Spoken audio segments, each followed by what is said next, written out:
Hi everyone, welcome back to our channel. In today's video, we'll guide you through turning off activity tracking in the Gemini AI app and deleting your history. First, open the Gemini app on your device and ensure you're logged in. Once on the homepage, tap on your profile icon in the top right corner to access the menu. From the menu, scroll down and select Gemini App Activity. This will take you to a page where you can view and manage your activity history.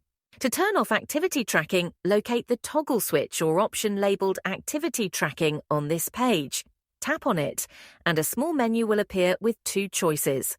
Turn off activity tracking only. Turn off and delete activity. Select the first option to simply turn off tracking, or choose the second option if you'd also like to delete your existing history. If you want to delete specific activity data, scroll further down and tap on Delete Activity. The app will give you options like last hour, last 24 hours, entire history, or custom range. For this example, we'll select last hour and confirm the action. And that's it. You've successfully disabled activity tracking and cleared your history in the Gemini AI app.